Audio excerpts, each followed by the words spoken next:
बार बार दिन ये आए, बार बार दिल ये गाए, बार बार दिन ये आए, बार बार दिल ये गाए, तू जिए हजारों साल ये मेरी है आरज़ू। Happy birthday to you, happy birthday to you, happy birthday to you. बार बार दिन ये आए, बार बार दिल ये गाए, तू जिए हजारों साल ये मेरी है आरज़ू। Happy birthday to you, happy birthday to you, happy birthday to, happy birthday to you. तुम जियो हजारों साल, साल के दिन हो 50,000, तुम जियो हजारों साल, साल के दिन हो 50,000, तुम जियो हजारों साल, साल के दिन हो 50,000। ಜನುಮದಿನ ಅನ್ನೋದು ಈ ಬದುಕಿನ ನೆನಪು, ಈ ಬದುಕು ಅನ್ನೋದು ಸವಿ ಪ್ರೀತಿಯ ನೆನಪು।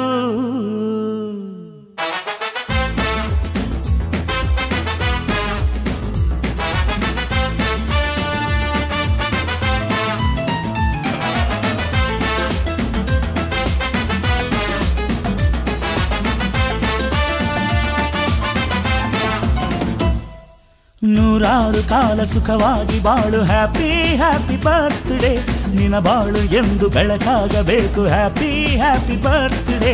ನೂರಾರು ಕಾಲ ಸುಖವಾಗಿ ಬಾಳು, ಹ್ಯಾಪಿ ಹ್ಯಾಪಿ ಬರ್ತ್ಡೇ, ನಿನ್ನ ಬಾಳು ಎಂದು ಬೆಳಕಾಗಬೇಕು, happy happy birthday.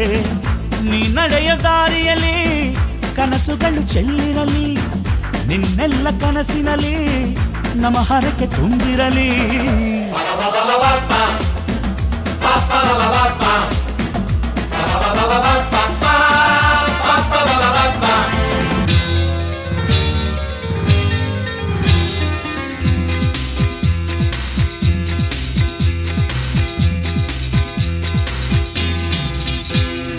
Happy birthday to you, happy birthday to you, happy birthday to you, happy birthday to you. Ding dong balle balle tararararu, ding dong balle balle tararararu. Happy birthday to you, happy birthday to you, happy birthday to you, happy birthday to you. Ding dong balle balle tararararu, ding dong balle balle tararararu. Aha nak chicken aha nak chicken. ಆವಾಗ ಚಿಕ್ಕೋಡಿ ತಾಲೂಕಿನಲ್ಲಿದ್ದ ಹಾಗೂ ಇವಾಗ ನಿಪ್ಪಾಣಿ ತಾಲೂಕಿನ ಪುಟ್ಟ ಗ್ರಾಮ ಗಳತಗ. ಗಳತಗ ಗ್ರಾಮ ನೇಜ್ ಕ್ರಾಸ್ನಿಂದ ನಿಪ್ಪಾಣಿ ಹೋಗುವ ರಸ್ತೆಗೆ ಸುಮಾರು 6 ಕಿಲೋಮೀಟರ್ ಅಂತರದಲ್ಲಿದೆ. ಗಳತಗಕ್ಕೆ ಧಾರ್ಮಿಕ ಹಾಗೂ ರಾಜಕೀಯ ಕ್ಷೇತ್ರದಲ್ಲಿ ತನ್ನದೇ ಆದ ವಿಶಿಷ್ಟತೆಯನ್ನು ಹೊಂದಿದೆ.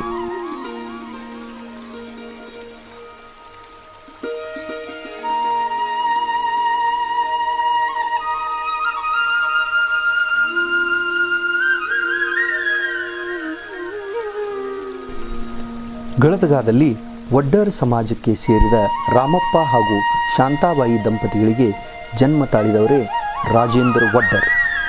ಪ್ರಾಥಮಿಕ ಮಾಧ್ಯಮಿಕ ಶಿಕ್ಷಣದ ನಂತರ BA ಪದವೀಧರರವರೆಗೆ ಓದಿದ ರಾಜೇಂದ್ರ ವಡ್ಡರ್ ಬಾಲ್ಯದಲ್ಲೇ ಮೃದು ಹಾಗೂ ಸರಳ ಸ್ವಭಾವದ ಜೊತೆಗೆ ವಿನಯ ಸ್ವಭಾವ ಹೊಂದಿದ್ದಾರಲ್ಲದೆ ಇದೇ ಕಾರಣದಿಂದ ಈಗಲೂ ರಾಜಕೀಯ ಧುರೀಣರೆಡೆಗೆ ರಾಜೇಂದ್ರ ಹೋದರೆ ಮೊದಲು ರಾಜುನ್ ಕೆಲಸ ಮಾಡಿ ಕೊಡೋಣ ಎಂದು ಹೇಳುತ್ತಾರೆಂದರೆ ಅದಕ್ಕೆ ಅವರ ನಿಸ್ವಾರ್ಥ ಸೇವೆ ಹಾಗೂ ನಿಷ್ಠಾವಂತಿಕೆಯ ಸ್ವಭಾವವೇ ಕಾರಣವಾಗಿದೆ.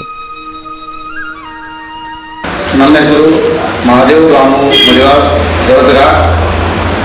ಇವತ್ತಿನ ದಿವಸ ನಮ್ಮ ನೆಚ್ಚಿನ ನಾಯಕರಾದ ಶ್ರೀ ರಾಜಣ್ಣ ವಡ್ಡರ್ ಪವಾರ್ ಅವರ ಜನ್ಮೋತ್ಸವದ ಅಂಗವಾಗಿ ಇವತ್ತಿನ ದಿವಸ ಎಲ್ಲ ಗಳತಗ ಗ್ರಾಮಸ್ಥರು ಹಾಗೂ ಎಲ್ಲ ಪದಾಧಿಕಾರಿಗಳು ಹಾಗೂ ಎಲ್ಲ ನಮ್ಮ ಸಿಬ್ಬಂದಿ ಪೊಲೀಸ್ ಸ್ಟೇಷನ್ ಸಿಬ್ಬಂದಿಗಳು ಬಂದು ಈ ಒಂದು ರಾಜುವರ ಒಡೆಯವರ ಒಂದು ಹುಟ್ಟುಹಬ್ಬದ ಕಾರ್ಯಕ್ರಮಕ್ಕೆ ಎಲ್ಲರೂ ಆಗಮಿಸಿ ಒಳ್ಳೆಯ ರೀತಿಯಿಂದ ಸಲಹೆ ಸಹಕಾರ ಮಾಡಿ ನಾಳೆ ಒಂದು MLA ಆಗಲಿ MP ಆಗಲಿ ಪೋಸ್ಟಿಗೆ ಹೋಗಬೇಕೆಂದು ನಮ್ಮ ಎಲ್ಲ ಗದಗ ಗ್ರಾಮಸ್ಥರ ಹಿತೈಷಿಗಳಿಂದ ನಾವೆಲ್ಲರೂ ಅವರಿಗೆ ಆಶೀರ್ವಾದ ಮಾಡಲು ಅವ್ರ ಕಾರ್ಯಕ್ರಮಗಳು ಒಳ್ಳೆಯ ರೀತಿಯಿಂದ ಇದೆ. ಯಾಕಂದರೆ ಅವ್ರು ಯಾವುದೇ ಒಂದು ವ್ಯಕ್ತಿ ತಮ್ಮ ಮನೆಗೆ ಹೋದರೆ ಯಾವ ವ್ಯಕ್ತಿ ಯಾವುದೂ ಕೆಲಸ ಇಲ್ಲ, ನೀವು ಆ ಪಕ್ಷದ ಈ ಪಕ್ಷದ ಎಂದೂ ಅಂದಿಲ್ಲ. ಯಾವುದೇ ಒಂದು ಕಾರಣಕ್ಕಾಗಿ ಅವ್ರು ಯಾರನ್ನೂ ತಿರಸ್ಕಾರ ಇಲ್ಲಿವರೆಗೆ ಮಾಡಿಲ್ಲ. ಮತ್ತು ಇಲ್ಲಿವರೆಗೂ ಬರುವಂಥ ಎಲ್ಲ ಕಾರ್ಯಗಳಲ್ಲಿ ಅವರು ಸಹಕಾರಿಯಾಗಿ ಎಲ್ಲ ಒಂದು ದೇವರ ಕಾರ್ಯಕ್ರಮ ಆಗಲಿ, ಒಂದು ಯಾವುದೇ ಒಂದು ದೊಡ್ಡದಾದ ಮಹತ್ವದ ಗುಡಿ ಕೆಲಸಗಳಾಗಲಿ, ಜೀರ್ಣೋದ್ಧಾರ ಕಾರ್ಯಕ್ರಮಗಳಾಗಲಿ, ಜಡ್ಪಿ ಕೆಲಸಗಳಂತೂ ಅವರು ಇಲ್ಲಿವರೆಗೆ ಯಾವ ಜಡ್ಪಿ ನಮ್ಮಲ್ಲಿ ಕೆಲಸ ಇಲ್ಲ ಅಂಥ ಕೆಲಸಗಳನ್ನು ತಮ್ಮ ಏನೇ ಇಲ್ಲ ತಮ್ಮ ಹೋಗಿ ಇಲ್ಲಿ ಕೆಲಸ ಮಾಡಿದ್ದಾರೆ. ರಾಜನ ನಡತೆ ಒಳ್ಳೆಯ ಏಕದಮ್ ಒಳ್ಳೆಯ ಎಲ್ಲ, ಯಾಕಂದ್ರೆ ಈಗ ಯಾರು ಸಣ್ಣ ಮಕ್ಕಳು ಕೇಳಿದ್ರು ರಾಜನ್ ಒಳ್ಳೆಯ ನಡತೆ ಅಂತ ಹೇಳಂತ ಒಂದು ರಾಜನ್ ಅವರು ಸಂಘಟನೆ ಶಕ್ತಿ, ಯುವ ಸಂಘಟನೆ ಶಕ್ತಿ ಒಳ್ಳೆಯ ರೀತಿಯಿಂದ ಇದ್ದು ಅವರಿಗೆ ಅತಿಶಯ ಬೆಂಬಲವನ್ನು ಎಲ್ಲ ಯುವ ಸಂಘಟಕರು ಗದಗ ಎಲ್ಲ ಮಂಡಳ ಗಣೇಶ ಮಂಡಳದವರು ಕೂಡ ಈಗ ಅವರಿಗೆ ಒಂದು ಸಹಕಾರ ಮಾಡ್ತಾ ಇದ್ದಿದ್ದವರಿಗೆ ಬಂದಿದ್ದಾರೆ. ಇವರು ತಾಲೂಕು ಮಟ್ಟದಿಂದ ಹಿಡಿದು ರಾಜ್ಯ ಮಟ್ಟದ ನಾಯಕರವರೆಗೆ ಸುಸಂಬಂಧ ಹೊಂದಿದ್ದಾರೆ.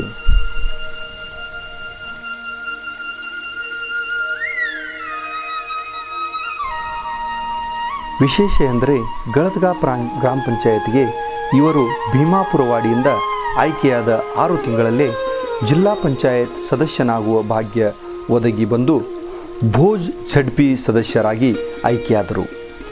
ಆಗ ಕಾಂಗ್ರೆಸ್ ಪಕ್ಷದಿಂದ ಝಡ್ಪಿ ಟಿಕೆಟು ನೀಡುವಾಗ ಸಹಾಯ ಮಾಡಿದ ರಾಜಕೀಯ ಧುರೀಣರಾದ ಸತೀಶ್ ಜಾರಕಿಹೊಳಿ, ವೀರ್ ಕುಮಾರ್ ಪಾಟೀಲ್, ಲಕ್ಷ್ಮಣರಾವ್ ಚಿಂಗಳೆ ಹಾಗೂ ಗೋಪಾಲ್ ದಾದಾ ಪಾಟೀಲರನ್ನು ಈಗಲೂ ಇವರು ಸ್ಮರಿಸಿಕೊಳ್ಳುತ್ತಾರೆ.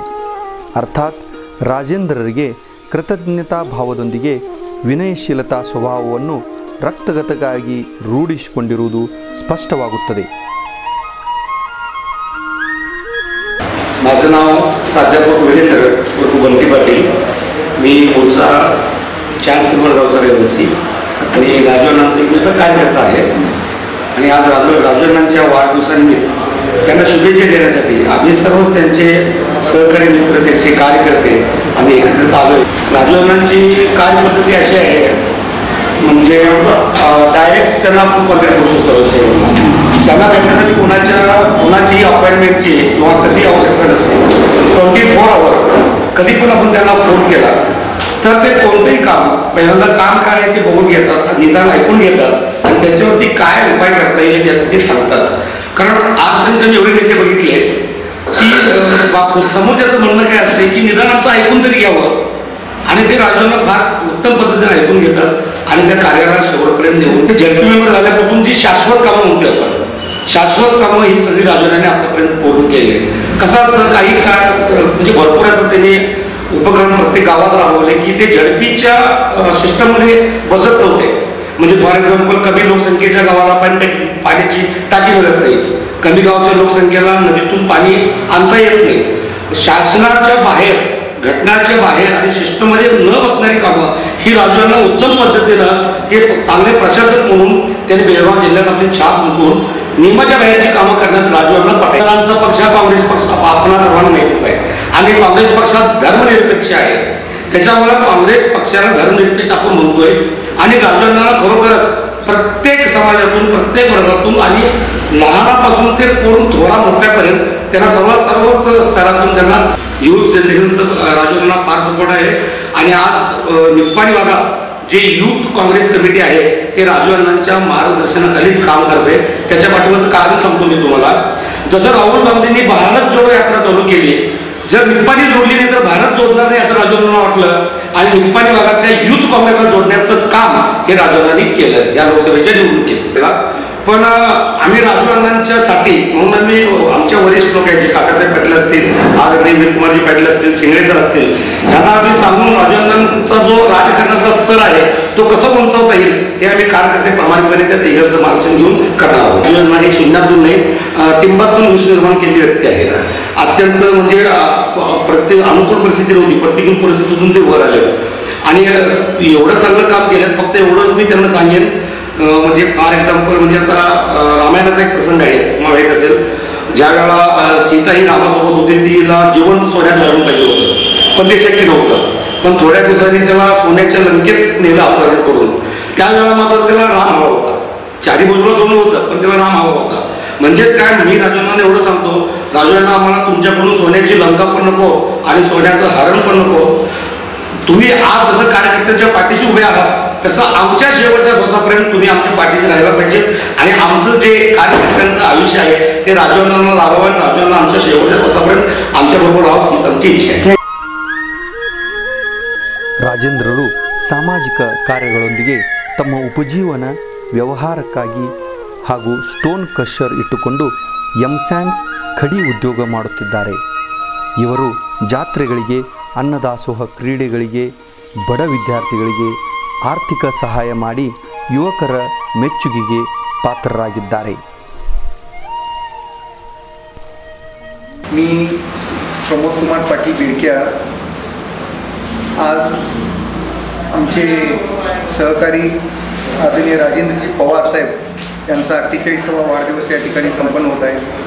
त्यानिमित्तानं राजेंद्र पवार यांना मी माझ्या वैयक्तिक आणि माझ्या कुटुंबाकडून त्यांना त्यांच्या पुढील वाटचालीसाठी खूप खूप शुभेच्छा देतो. त्यांची अशीच प्रगती होऊ दे. राजेंद्र पवार हे एक सामान्य व्यक्तिमत्व जरी दिसत असेल तरी असामान्य असं त्यांचं कार्य आहे. त्या ठिकाणी काम करत असताना राजेंद्र पवार यांच्याबद्दल खूप काही सांगण्यासारखं आहे, कारण समाजकार्यामध्ये त्यांचं उल्लेखनीय कार्य आहे. बऱ्याच ठिकाणी मी त्यांचं कार्य बघत आलेलो आहे. विविध मंडळं असतील, त्या मंडळांना सहकार्य करणं असेल, सामान्य कुटुंबाला एक मदतीचा आधार म्हणून राजेंद्र पवार यांनी कार्य केलेलं आहे. राजेंद्र पवार यांना जिल्हा परिषदेची ज्यावेळेला तिकीट मिळालं त्यामध्ये मला अगदी जवळून मी तो प्रसंग बघितलेला आहे. कारण आमचे मार्गदर्शक स्वर्गीय गोपाळदा पाटील ते त्यावेळेला होते. गोपाळदा पाटलांनी आग्रह धरला की राजेंद्र पवार हा या भागातला एक चांगला कार्यकर्ता आहे आणि काँग्रेसचं तिकीट हे त्यालाच मिळालं पाहिजे, असं गोपाळ पाटलांनी तेव्हा आग्रही भूमिका घेतल्यानंतर सर्व नेते मंडळींनी राजेंद्र पवार यांच्यावरती विश्वास दाखवला आणि काँग्रेसने त्यांना तिकीट दिलं. राजेंद्र पवार यांचं जे काय काम करण्याची पद्धत आहे ती अत्यंत माणसाच्या जवळ जाऊन त्याचं सुखदुःख जाणून घेऊन त्या माणसाला त्या ठिकाणी उपयोगी होईल अशा पद्धतीने त्याला त्याच्या भविष्यामध्ये एक उभा राहण्यासाठी त्याला मदत व्हावी अशा पद्धतीचं एक राजेंद्र पवार यांचं कार्य आहे. ज्या ठिकाणी एखादं कार्य होत नसेल, ते नियमात बसत नसेल तर ते नियमामध्ये बसवून कशा पद्धतीनं कार्य केलं पाहिजे हे सगळं कार्य राजेंद्र पवार यांनी केलेलं आहे. त्याचं एक उदाहरण म्हणजे भोजमध्ये अशा पद्धतीची घटना घडली होती की त्या ठिकाणी एका मराठा समाजाच्या भवनासाठी एका बोरची आवश्यकता होती, बोरवेलची. तर ते बोरवेल त्या ठिकाणी होत असताना काही राजकीय याच्यातून विरोध झाला तर राजेंद्र पवार यांनी थेट मंत्र्यांच्यापर्यंत त्या ठिकाणी धाव घेऊन रमेशनाथ जारकिहोळींच्यापर्यंत पोहोचून अगदी ताकदीनं त्या ठिकाणी उतरून ते काम त्या ठिकाणी करून दिलेलं आहे. असं आपली ताकद पणाला लावून राजेंद्र पवार यांनी या ठिकाणी बऱ्याच क्षेत्रामध्ये कार्य केलेलं आहे. आणि हे कार्य करत असताना राजकीय मंडळींचं सुद्धा त्यांच्यावरती एक वरदास्त आहे. त्याचा उपयोग कुठंतरी सर्वसामान्य माणसाला व्हावा, आपल्या ओळखीचा फायदा सर्वसामान्य जनतेला व्हावा. राजेंद्र पवार यांना राजकीय भविष्य फार चांगलं आहे. ते भविष्यामध्ये या ठिकाणी आता जिल्हा परिषद तर त्यांनी पार पाडलेलीच आहे. भविष्यामध्ये या मतदारसंघामध्ये त्यांना जर संधी मिळाली तर ते एक मोठं या ठिकाणी नेतृत्व या निप्पाणी मतदारसंघामध्ये उभं राहू शकते. तेव्हा राजेंद्र पवार यांच्याकडे एक आशेचे किरण बघण्यासाठी काय हरकत नाही. एक चांगलं व्यक्तिमत्व या ठिकाणी आपल्या काँग्रेस पक्षाला मिळालेलं आहे आणि अशीच त्यांची प्रगती होत राहू दे. त्यांच्या प्रगतीमध्ये आमचंही त्यांना सहकार्य राहील.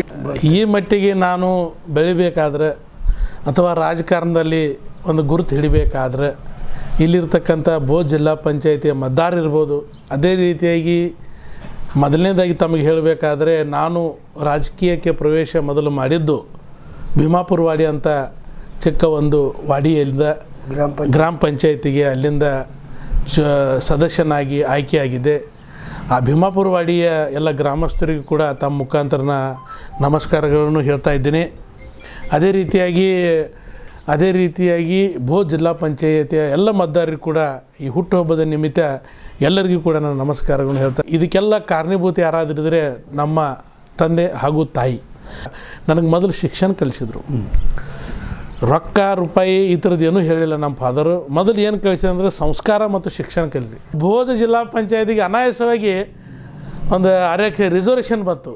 ಆ ರಿಸರ್ವೇಷನ್ ಬಂದ ಕಾಲಕ್ಕಾಗಿ ಜನರೆಲ್ಲ ಅಂದ್ರಕ್ಕೆ ಈ ಒಂದು ಏಬಲ್ ಕ್ಯಾಂಡಿಡೇಟ್ ಯಾರಾದರೂ ಇದ್ದರೆ ರಾಜು ವಡ್ರ ಇದ್ದರು, ಅದಕ್ಕೆ ನೀವು ಜಡಿಪಿಗೆ ಯಾವುದೋ ಪ್ರಸ್ತುತ ಕಾಂಟ್ಯಾಕ್ಟ್ ಮಾಡಿರಿ ಅಂತ ನಮ್ಮೆಲ್ಲರ ಹೈಕಮಾಂಡ್ದಾಗಿರ್ತಕ್ಕಂಥ ಕಾಕಾ ಪಾಟೀಲ್ ಇರ್ಬೋದು, ವೀರ್ ಕುಮಾರ್ ಪಾಟೀಲ್ ಇರ್ಬೋದು, ಲಕ್ಷ್ಮಣನ ಚಿಂಗಳಿ ಇರ್ಬೋದು, ಸತೀಶಣ್ಣ ಜಾರಕಿಹೊಳಿ ಇರ್ಬೋದು, ಇನ್ನುಳಿದ ಎಲ್ಲ ಬೆಳಗಾವಿ ಜಿಲ್ಲೆಯ ಕಾಂಗ್ರೆಸ್ ನೇತಾರರಾಗಿರ್ತಕ್ಕಂಥ ಎಲ್ಲರನ್ನೂ ಹಿಡ್ಕೊಂಡು ದಾದಾ ಗೋಪಾಳ ದಾದಾರದ್ದು ಪೂರ್ಣ ನಮಗೆ ಆಶೀರ್ವಾದ ಐತಿ. ಯಾಕಂದ್ರೆ ಅವರಿಂದ ನಾವು ರಾಜಕೀಯಕ್ಕೆ ಬಂದದ, ಅವ್ರ ಆಶೀರ್ವಾದದಿಂದ ನಾವು ಜಿಲ್ಲಾ ಪಂಚಾಯತ್ ಸದಸ್ಯನಾದ. ಆ ಕಾರಣಕ್ಕಾಗಿ ಕಾಂಗ್ರೆಸ್ನಲ್ಲಿ ಇರ್ತಕ್ಕಂಥ ಎಲ್ಲ ದೊಡ್ಡ ದೊಡ್ಡ ಹುದ್ದೆಯಲ್ಲಿ ಇರ್ತಕ್ಕಂಥ ಎಲ್ಲ ವ್ಯಕ್ತಿಗಳಿರ್ಬೋದು, ಇಲ್ಲಿ ಭಾಗದಲ್ಲಿ ಇರ್ತಕ್ಕಂಥ ಎಲ್ಲ ಹಿರಿಯರು ಇರ್ಬೋದು, ಯುವಕರು ಇರ್ಬೋದು, ಸೇರ್ಕೊಂಡು ಏನಂದ್ರು ರಾಜೇಂದ್ರ ವಡ್ರಪ್ಪ ಈ ಒಂದು ಸ್ಥಾನಮಾನಕ್ಕೆ ಯೋಗ್ಯದರು, ಇವರು ನಾಮಿನೇಷನ್ ಮಾಡ್ರಿ ಅಂತ ಹೇಳಿದಾಗ ನಾವು ಭೋಜ್ ಜಿಲ್ಲಾ ಪಂಚಾಯತ್ ಮತಕ್ಷೇತ್ರದಿಂದ ಜಡ್ಪಿ ನಾಮಿನೇಷನ್ ಮಾಡಿ ಜನರು ಕೂಡ ನನಗೆ ಭಾಳಷ್ಟು ಮತದಾನ ಕೂಡ ಮಾಡಿ ನನಗೆ ಜಿಲ್ಲಾ ಪಂಚಾಯತಿ ಮೆಂಬರ್ ಅಂತ ಆರಿಸ್ಕೊಟ್ಟು. ಇನ್ನು ರಾಜು ಮುಂದೆ ಹೋಗಲತ್ತೇಳಿ ಅವರು ಪ್ರಸ್ತಾವ ಮಾಡ್ತಾರೆ ವಿನ ಯಾವುದೂ ಅಡೆತಡೆ ಮಾಡೋವಂಥ ಕೆಲಸ ನಮ್ಮ ಹೈಕಮಾಂಡ್ದವ್ರು ಮಾಡಿ. ಆಗ ಶುದ್ಧ ಕುಡಿಯೋ ನೀರು ಘಟಕಗಳು ಕೆಲವೊಂದು ಕಡೆ ಸ್ಟಾರ್ಟ್ ಇದ್ದಿಲ್ಲ, ಕೆಲವೊಂದು ಕಡೆ ಇದ್ದಿದ್ದಿಲ್ಲ. ಇದು ಫಂಡ್ ಬರೋದು ನಮ್ಮ ಜಡ್ಪಿಂದನೇ. ಆದ್ರೂ ಕೂಡ ಇಲ್ಲಿರ್ತಕ್ಕಂಥ ಶಾಸಕರು ಇರ್ಬೋದು, ಅದು ನಾವು ಮಾಡ್ಯಾವ ಅಂತ ಹೇಳ್ಕೊತಿರು. ನಾವು 90 ಮಂದಿ ಜಿಲ್ಲಾ ಪಂಚಾಯತ್ ಸದಸ್ಯರಲ್ಲಿ ಜಿಲ್ಲಾ ಪಂಚಾಯತಿ ಸಾಮಾನ್ಯ ಸಭೆಯಲ್ಲಿ ಏಕೈಕ ನಾ ವ್ಯಕ್ತಿ ಅದನ್ನ ಹೇಳಿದೆ. ನಮ್ಮ ರೈತರಿಗೆ ಕಬ್ಬ ಹೋಗಕ್ಕೆ ಬಹಳಷ್ಟು ತೊಂದರೆ ಆಗ್ತಿದ್ದು ಸರ್. ತಮಗೆ ಹೇಳಬೇಕಾದ್ರೆ ರೈತರಿಗೆ ಕಬ್ಬ ಕಳಿಸ್ಬೇಕಾದ್ರೆ ಪಾನಂದ ರಸ್ತೆಗಳೆಲ್ಲಾಗಿದ್ದವು. ಕೆಲವೊಂದು ಕಡೆ ರಸ್ತೆ ಇಲ್ಲದ ಕಾರಣಕ್ಕಾಗಿ ಕಬ್ಬುಗಳು ಹಂಗೆ ಉಳಿದ ಅದನ್ನು ಬೀಜಕ್ಕೆ ಉಪಯೋಗ ಮಾಡುವಂಥ ಕೆಲಸ ರೈತರಿಗೆ ಭಾಳಷ್ಟು ಅನಾನುಕೂಲತೆ ಇತ್ತು. ಆ ಕಾರಣಕ್ಕಾಗಿ ಬೆನಾಡಿ ಇರ್ಬೋದು, ಭೋಜ್ ಇರ್ಬೋದು, ಸಿದ್ನಾಳ್ ಇರ್ಬೋದು, ಈ ರೈತರಿಗಿನ ಪ್ರಾಮಾಣಿಕವಾಗಿ CS ಸಾಹೇಬ್ರ ಮುಂದೆ ಕೂತ್ಕೊಂಡು ಪಾನದ ರಸ್ತೆಗಳು ಮಾಡುವಂಥ ಕೆಲಸ ಯಾರಾದರೂ ಮಾಡಿದರೆ ನಾ ಅಂತೇಳಿ ಹೆಮ್ಮೆಯಿಂದ ಹೇಳಲಿಕ್ಕೆ ಬಯಸ್ತಾ ಇದ್ದೀನಿ. ಭೀಮಾಪುರ ಅಡಿಯಲ್ಲಿ ಯಾರಾದರೂ ತೀರ್ಕೊಂಡ್ರೆ ಸ್ಮಶಾನ ಶೆಡ್ ಇದ್ದಿರಲಿಲ್ಲ. ಅದು ಒಂದು ಫೂಲ್ ತೆಳಗೆ ಹೋಗಿ ಮಳೆಗಾಲದಾಗ ಅಲ್ಲಿ ಸುಡುವಂಥ ಕೆಲಸ ಆಗ್ತಿತ್ತು. ಇದನ್ನು MLA ಗಮನಕ್ಕೆ ಕೂಡ ಭೀಮಾಪುರವಾಡಿ ಗ್ರಾಮಸ್ಥರು ತಂದರು. ಆದರೂ ಕೂಡ ಅವ್ರು ಲಕ್ಷ ಕೊಡಲಿಲ್ಲ. ಆದ್ರೆ ನಾವು ಪ್ರಾಮಾಣಿಕವಾಗಿ ಭೀಮಾಪುರವಾಡಿ ಸಲುವಾಗಿ ಸ್ಮಶಾನ ಶೆಡ್ ನಮಗೆ ಬರೋದಿಲ್ಲ, ಆದ್ರೂ ಕೂಡ ರಂಗಮಂಟಪ ಅಂತೇಳಿ ಹೇಳಿ ಅದು ಫಂಡ್ CS ಸಾಹೇಬ್ರ ಕಡೆ ತೊಗೊಂಡು ಬಂದ್ರೆ ಸ್ಮಶಾನ ಶೆಡ್ ನಾವು ಪ್ರಾಮಾಣಿಕವಾಗಿ ಮಾಡಿದ್ದೇನಂತ ತಮ್ಮ ಮುಖಾಂತರ ನಾನು ಹೇಳ್ತಾ ಇದ್ದೆ. ನಾ KPCC ಕೂಡ ಹೋಗಿ ಅರ್ಜಿ ತುಂಬಿ ಬಂದಿದ್ದೆ, ರಾಯಬಾಗ್ ನನಗೆ ಟಿಕೆಟ್ ಕೊಡ್ರಿ. ಯಾಕಂದರೆ ನಮ್ಮ ಸಣ್ಣ ಸಮಾಜ ಇದ್ರೂ ಕೂಡ ಬೇರೆ ಸಮಾಜದ ಜೊತೆಯಲ್ಲಿ ನಾವು ಒಡನಾಟ ಹೆಚ್ಚಿಟ್ಕೊಂಡು ನನ್ನ ಈ ಮಟ್ಟಿಗೆ ರಾಜಕೀಯದಲ್ಲಿ ಬೆರೆಸಿರ್ತಕ್ಕಂಥ ಮತದಾರ ಬಂಧು ಭಗಿನಿಯರಿಗೆ ನಾನು ನಮಸ್ಕಾರಗಳು ಮಾಡ್ತೀನಿ. ಯಾಕಂದ್ರೆ ರಾಜು ವಡ್ರ ಇಷ್ಟು ಸಣ್ಣ ಮನುಷ್ಯ ಇಷ್ಟು ದೊಡ್ಡ ಬೆಳೆಯೋಕ್ಕೆ ಕಾರಣ ಯಾರು ಇರ್ಬೋದು ಅಂದ್ರೆ ಅದು ಮತದಾರ ಇದಾರೆ. ಅದಕ್ಕೆ ಜಾತಿ ವಿರಹಿತ ಯಾರಪ್ಪ ಇವ ಅಂದ್ರೆ ಇವೊಂದು ಮನುಷ್ಯ ಅಂತೇಳಿ ತಿಳಿದು ನಾವು ಕೆಲಸ ಮಾಡ್ಕೊತ ಹೋದರೆ ರಾಜಕೀಯ ಸ್ಟೆಪ್ ಮೇಲೆ ಹೋಗ್ತಿತ್ತ ತಮ್ಮ ಮುಖಾಂತರ ಹೇಳ್ತೀನಿ. ಹೈಕಮಾಂಡ್ ನಮ್ಗೆ ಗುರ್ತ ಮಾಡ್ತಿದ್ದೆ, ನಮಗೆ ವಿಶ್ವಾಸ ಐತಿ. ಈಗ ನಮ್ಮ ರಾಜ್ಯದಾಗ ಕಾಂಗ್ರೆಸ್ ಸರ್ಕಾರ ಐತಿ. ಮಾನ್ಯ ಸಿದ್ದರಾಮಯ್ಯ ಸಾಹೇಬ್ರ ನೇತೃತ್ವದಾಗ ಇರಲಿ, DK ಶಿವಕುಮಾರ್ ಸಾಹೇಬ್ರ ನೇತೃತ್ವದಾಗಲಿ, ನಮ್ಮ ಜಿಲ್ಲಾ ಉಸ್ತುವಾರಿ ಮಂತ್ರಿಗಳಿರ್ತಕ್ಕಂಥ ಸತೀಶಣ್ಣ ಇರ್ಬೋದು, ಇವೆಲ್ಲರ ನೇತೃತ್ವದಾಗ ನಮ್ಮನ್ನು ಗುರ್ತಾ ಹಿಡಿತಾರಂತೇಳಿ ನಮಗೆ ಗ್ಯಾರಂಟಿ ಐತಿ. ಪಕ್ಷ ಬಿಡೋದು ಸಂಬಂಧ ಬರೋದಿಲ್ಲ. ಯಾಕಂದ್ರೆ ಕಾಂಗ್ರೆಸ್ ಪಕ್ಷ ನಮಗೆಲ್ಲ ಎಷ್ಟು ದೊಡ್ಡದು ಮಾಡೈತಿ. ಸತೀಶಣ್ಣ ಅವ್ರ ನೇತೃತ್ವದಾಗ ಕಾಂಗ್ರೆಸ್ ಪಕ್ಷದಾಗ ನಾವು ಇರ್ತೀವಿ. ಎಲ್ಲ ಸಮಾಜದೊಂದಿಗೆ ನಿಕಟ ಸಂಪರ್ಕ ಹಾಗೂ ಅವರ ಸಮಸ್ಯೆಗಳಿಗೆ ಸ್ಪಂದಿಸಿ ಜಾತ್ಯತೀತ ವ್ಯಕ್ತಿ ಅನಿಸಿಕೊಂಡಿದ್ದಾರೆ. ಕಾಂಗ್ರೆಸ್ ಪಕ್ಷದ ಲೀಡರ್ಗಳೊಂದಿಗೆ ನಿಕಟ ಸಂಪರ್ಕ ಹಾಗೂ ಪ್ರೀತಿ ಗಳಿಸಿರುವುದರಿಂದ ಕಾಯ್ದಿಟ್ಟ ಕ್ಷೇತ್ರದಿಂದ ಸ್ಪರ್ಧಿಸುವ ಗುರಿ ಹೊಂದಿದ್ದಾರೆ. ಆದರೆ ಪಕ್ಷದ ಲೀಡರ್ಗಳು ತೀರ್ಮಾನ ಅಂತಿಮ ಹಾಗೂ ಕಾಂಗ್ರೆಸ್ ಪಕ್ಷದಲ್ಲೇ ಉಳಿಯುತ್ತೇನೆಂದು ಸ್ಪಷ್ಟವಾಗಿ ವಿಶ್ವಾಸಪೂರ್ವಕವಾಗಿ ಹೇಳುತ್ತಾರೆ ರಾಜೇಂದ್ರ ವಡ್ಡರ್.